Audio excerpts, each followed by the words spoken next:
श्री शिवाय नमस्तुभ्यम। दोस्तों, हर हर महादेव। कैसे हैं आप सब? स्वस्थ और सुरक्षित होंगे, क्योंकि मेरा परिवार, मेरा शिव महापुराण परिवार हमेशा स्वस्थ ही रहता है।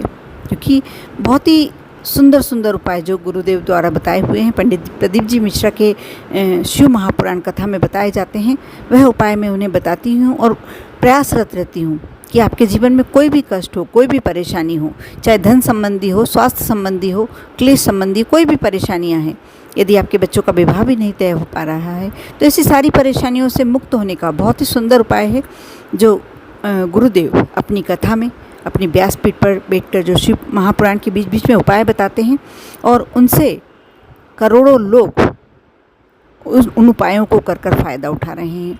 और मैं प्रयास करती हूँ कि आपने कथा भी सुनी है, वह उपाय भी सुने हैं, लेकिन कई बार क्या होता है कि हम जब कथा में बैठकर उपाय सुनते हैं तो हमें याद रहते हैं, लेकिन बाद में तक वह उपाय हमें ध्यान ही नहीं रह पाते हैं। कोई गलती कर जाते हैं, कोई चूक कर जाते हैं, और करते भी हैं हम उपाय, लेकिन हमें फ़ायदा पूरा नहीं होता है। तो मैं प्रयास करती हूँ कि उन उपायों को अच्छी तरीके से लिख लेती हूँ और फिर मैं आपके साथ शेयर करती हूँ।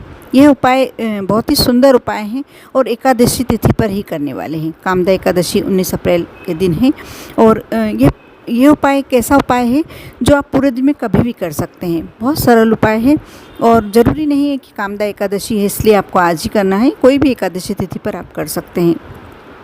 यदि आपको लगता है कि आपके जीवन की परेशानियां आपको, आपके पितृ रुष्ट हैं इसलिए हो रही है, तो आप भोलेनाथ को यदि दिल से, मन से, सच्चे मन से यदि आप एक लोटा जल भी समर्पित करते हैं अपने घर के परिंदे का, तो आप मान कर चलिए कि आपके पितृ देवता प्रसन्न हो जाते हैं। और जो ये उपाय है, ये सारे देवताओं को, पितृ देवता हो, आपके घर में कोई किसी दूसरे कारण से कोई परेशानी चल रही हो, आपकी वह परेशानी समाप्त हो जाती है। उपाय मैं पहला उपाय बताने जा रही हूँ आपको। आप ध्यान से सुनिएगा, नहीं समझ में आए तो आप दूसरी बार रिपीट करके सुनिए। लेकिन मैं इतने सरल शब्दों में आपको समझाने का प्रयास कर रही हूँ कि आपको एक बार में ही आसानी से समझ में आ जाएगा। आपको करना ये है कि एक तांबे का कलश ले लें, लोटा ले लें, और उसको जल से, अपने घर के जल से पूरा भर लें। मैं फिर से बता रही हूँ कि जैसे आप ये उपाय करते हैं तो आप में थोड़ी सी, यदि आप घर के जल में थोड़ा सा गंगा जल या कोई पवित्र नदी का जल डाल लेते हैं तो पूरा की पूरा वह जल पवित्र हो जाता है। उसमें गंगा जल का एक इतना सा भाग ही मिला देने पर, कोई भी पवित्र नदी का थोड़ा सा भाग ही मिला देने पर वह पूरा गंगा जल ही बन जाता है। यदि आपके पास इतना गंगा जल है कि आप पूरा कलश उससे भर सकते हैं, तो बिल्कुल वह उपाय गुरुदेव ने ऐसा ही बताया था। लेकिन उसके बाद में उन्होंने ये भी कहा था कि आप उसमें कुछ बूंद गंगा जल डालकर भी ये उपाय कर सकते हैं। आप एक बेलपत्र ले लें। बेलपत्र में फिर से कहूँगी कि साफ, स्वच्छ और कटी फिटी नहीं होना चाहिए, इस बात का ध्यान रखें। साफ होना चाहिए, स्वच्छ होना चाहिए। ये तो आप घर ला के धो लेते हैं तो भी हो जाती है, लेकिन इस बात का ध्यान रखें कि पूरी साबुत होना चाहिए, कटी फिटी नहीं होना। बहुत सुंदर सी आपको छोटी सी बेलपत्र लेना है, और आप अब जाएंगे मंदिर में, शिवालय। यदि आप एक दीपक ले जाते हैं तो और ही श्रेष्ठ बात है। यदि नहीं ले गए हैं तो भी कोई बात नहीं है। इस उपाय के अंदर दीपक का कोई रोल नहीं है, लेकिन फिर भी आप ले जाते हैं, भोलेनाथ के मंदिर में जाते हैं, दीपक ले जाते हैं, तो आपका बहुत ही ज़्यादा आपको पुण्य प्राप्त होता है। भगवान की कृपा आप पर बरसने लगती है। आप जाएं मंदिर में, और जो शिवलिंग के पीछे वाला स्थान है, उत्तर दिशा की तरफ आप डायरेक्शन अपना रखें, और सबसे पहले आपको बेलपत्र समर्पित करनी है। उसके बाद बिल्कुल धीमे उस कलश को दोनों हाथ से पकड़ लीजिए, दोनों हथेलियों में ले लीजिए, और भगवान का स्मरण करते हुए आप यह जल धीरे धीरे धीरे धीरे भोलेनाथ पर समर्पित कर दीजिए। इतना धीरे करना है कि कम से कम भी आप 5 मिनट में वह कलश का जल समर्पित कर पाएँ, देख पाएँ, अच्छे से उसकी जो धार बनती हुई आप देख पाएँ।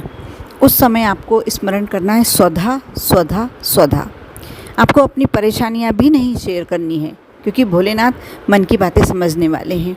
आप स्वधा स्वधा स्वधा 3 बार बोलेंगे और 3 बार ताली बजाएंगे।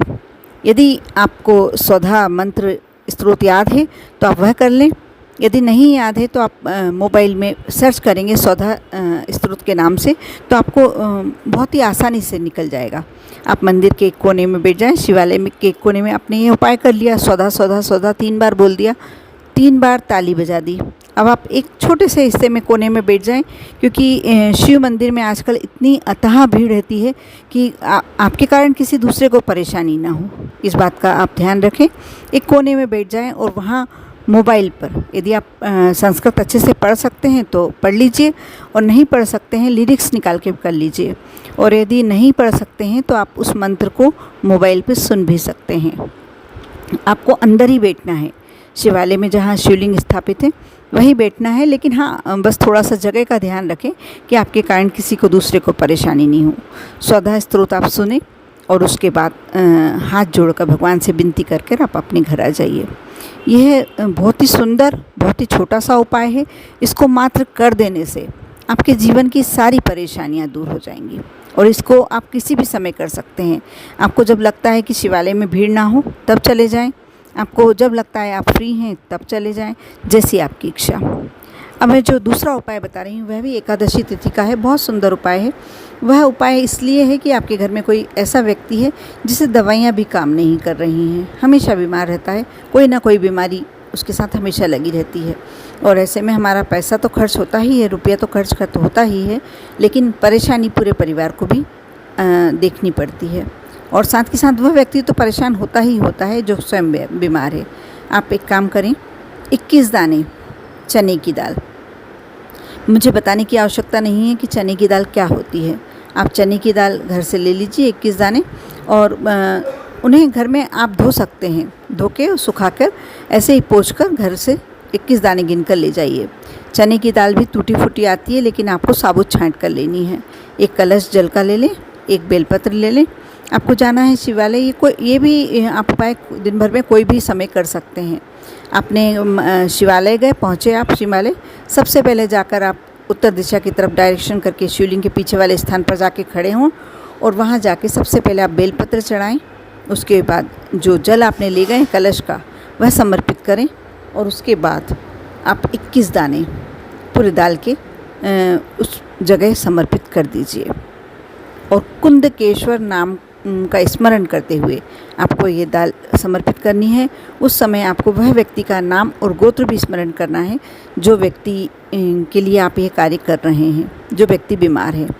फिर भोलेनाथ से विनती करके उसमें से 7 दाने दाल के वापस उठा लीजिए, और आपको कहना है कि उस विनती में आपको यह कहना है कि ये मैं कुछ वापस औषधि के रूप में भोलेनाथ ले रहा हूँ, और घर जाकर मैं उस व्यक्ति को खिलाऊंगा जो नाम लेकर बोले आप, और वह स्वस्थ हो जाए। आप घर जाइए, 7 दाने दाल के ले लिए आपने।